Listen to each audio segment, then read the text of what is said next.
Hey, welcome to the summary episode of Chaotic Good Enough. This campaign has been running off and on since 2023, and recording didn't start until March 2024. So on this episode, I'll try my best to summarize the story pre-recording.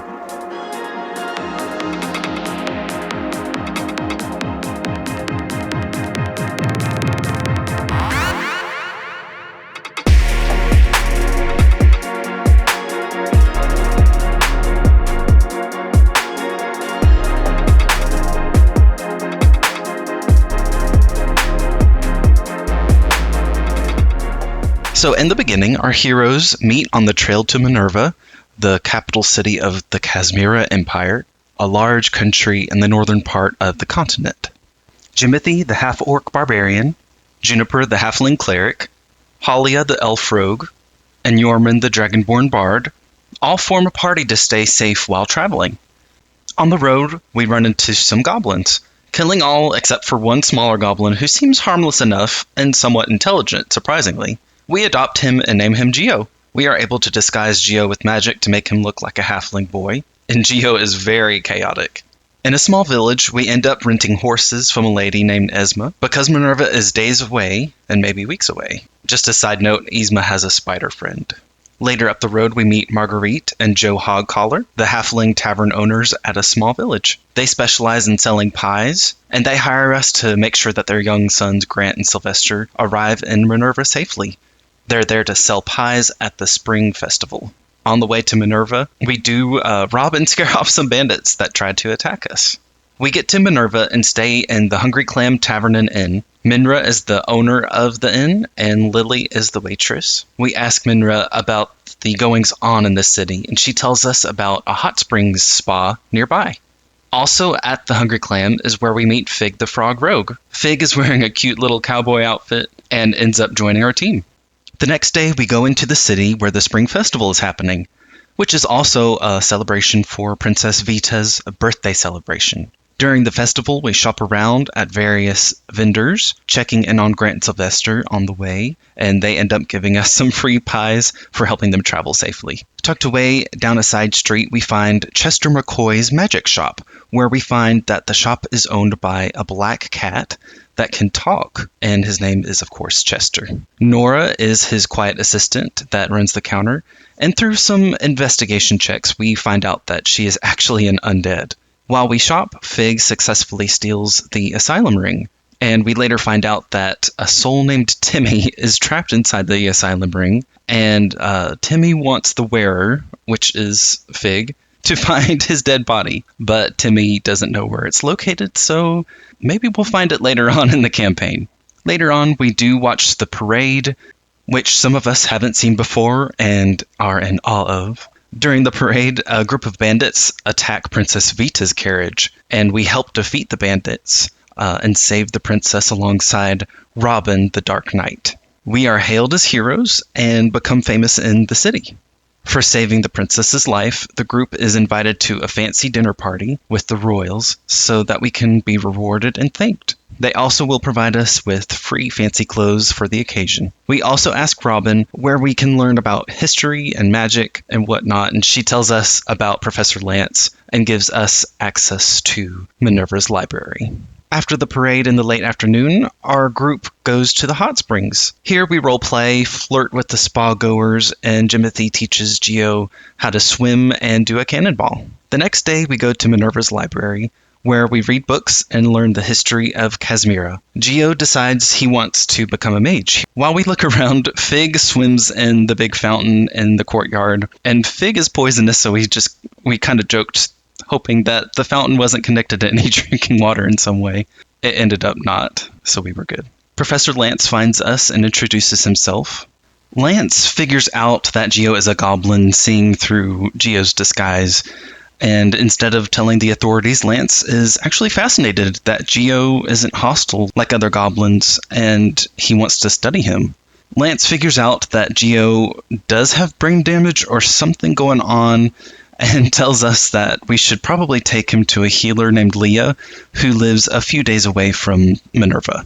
Robin escorts us to the town of Orville, where Leah lives. When we get to Leah's place, it's a small house, and so we try our best to fit the group inside. We are tasked with gathering food to eat and to hunt for ingredients to make the medicine for Gio's brain damage. There is a plant that is hard to find that is important to the recipe to make the medicine, but we aren't able to find any. That night, Fig, Halia, and Jimothy hear a noise outside and investigate without waking up the rest of the party members. Fig and Jimothy do have dark vision, but Halia doesn't, so she's not too much help here. Fig and Jimothy is able to find the source of the noise in the woods, and we find out that Robin is using plant magic to grow the ingredient we need for the medicine, which is shocking. Fig, Jimothy, and Halia sneak back into Leah's house without waking everyone up, except for when I rolled bad and Jimothy accidentally steps on Gio when crawling back in through the window. But it's okay, we convince Gio he's just having a dream, and he falls back asleep. In the morning, we tell the group that we think Robin is a royal in disguise because only the De La Rosa women have plant powers. We decide to not tell Robin we know of her secret and go back to Minerva after successfully curing Gio with the medicine. During the trip from Orville back to Minerva, Jimothy does develop some feelings for Robin after sparring with her and stargazing with her and just hanging out with her. Back at the library, we check in with Lance, who decides to babysit Gio for a while, which was perfect timing for us to go to the dinner party without the goblin child. We dress up in our fancy clothes and go to the royal dinner party. We meet the royal family and have a very delicious meal with fancy wine. Princess Vida is still healing from the parade attack, and we are all wondering who Robin really is, if Robin is even in this room with the other royals. And we are rewarded with a lot of money from the king. After dinner, we dance and party. We overhear one of the royal family members, Asher, wants to leave the party to go to Lance for some reason. He likes books or something we didn't know. We don't want Asher to go to Lance because we didn't want Gio to be compromised. So Yorman and Jimothy distract Asher with dancing and talking so that Halia could sneak out and warn Lance that Asher was coming. Halia was able to get to Lance and warn him that Asher was coming, and everything turned out fine. Halia was able to sneak back into the party. While Halia was out, Fig also sneaks out of the party to sneak around the castle. Fig finds Robin's cloak and armor in one of the rooms, but we don't know whose room it is. Fig decides to leave a blackmail note within the cloak, which reads, "We know your secret. Meet me at Minerva's gates alone at midnight, or else we will expose you."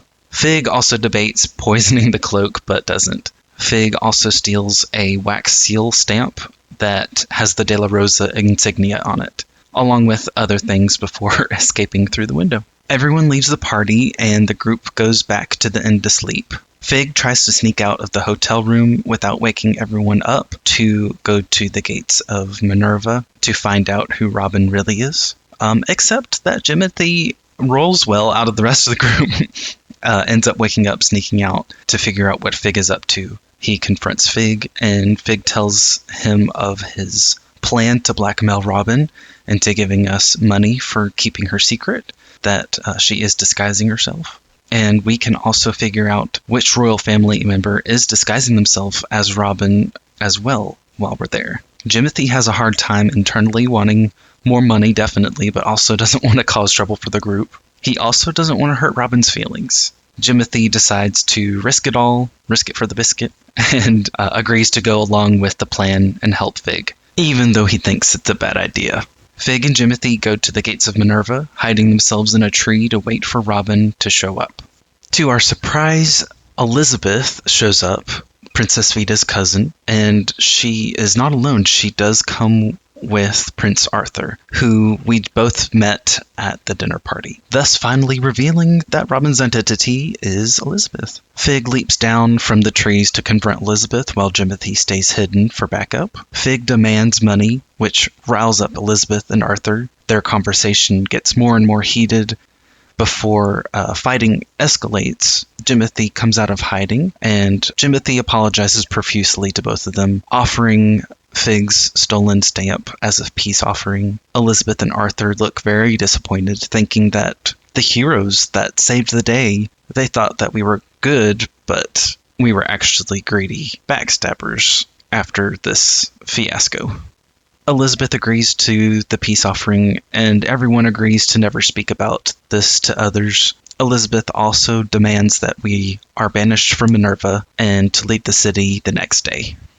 The next day, Jimothy and Fig update the group about what happened the night before. The group is shocked and very mad at us, but oh well. The group is escorted out of the city by the royal knights, and the city believes it is a send-off for the heroes instead of a banishment. Elizabeth and Arthur give us disappointed looks as we say goodbyes. They say their goodbyes at the gates of Minerva, the place where they discovered our scheming. From here, Jormund wants to travel to Conhelm to meet his mysterious employer. Jormund describes his employer as like a secret guild that gives jobs to people. Definitely not suspicious at all. The group is in agreement, and we all travel to Conhelm's capital city of Casca. The only problem is it is a great distance.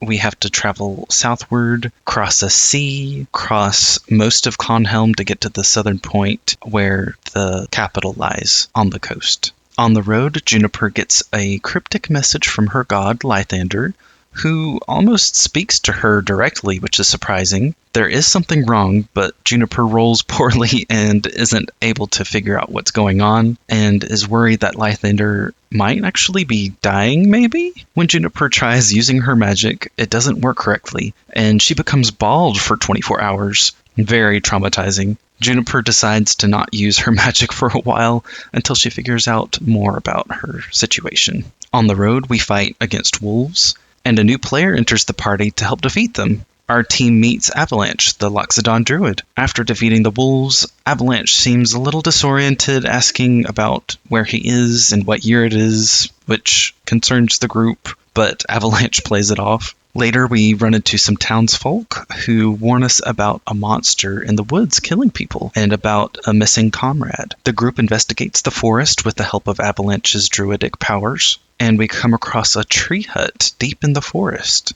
The group tries to be stealthy, hesitating to get inside of the hut because they don't know what monster it is. Jimothy finds loot in one of the rooms. Avalanche turns into a rat to scope out the place, and we investigate more and more of the hut, which is spread out between the trees until we find a hag in the last room with an imprisoned and dying townsperson. We fight the hag, which was a tough battle, and right when we were about to kill her, she disappears using her hag magic. We heal the townsperson and save the day, but we can't believe we let the hag get away. We continue to travel south towards the sea, coming across various people and random places. One event occurs where Jimothy tries to save a child trapped under a log, but Jimothy rolls poorly, accidentally dropping the log and killing the child. In one town, we decide to buy a wagon to travel faster. To pull the wagon, we buy Bartholomew, the mule, Tony the pony, and also Bandersnatch the chicken. Yes, we did name them. Also along the way, we also meet a new player, Wukong, the elf monk, a quiet but powerful fighter. When we finally reach the docks, we meet a black tabaxi cat named Harold. Harold is a good friend and co-worker of Jormund's. Jormund's employer sent Harold and his ship to take us across the sea to Conhelm. We set sail with Harold, and halfway across the sea, a large storm appears. Harold wants us to go around the storm, which would take more time sailing, and we would be traveling through monster-infested waters. We disliked his idea, but Harold is the captain. So we do end up going around the storm, but we end up running into ugly, large monster mermen who jump out of the water onto the ship. They tell us that we are trespassing over their waters, and we try speaking to them but roll poorly, and we end up having to fight them. Now, we have finally caught up to the recordings. In episode 1 of Chaotic Good Enough, some of the crew is up in the crow's nest, some are fighting the monsters, and someone has to steer the ship after Harold is knocked out. Find out what happens next in episode 1.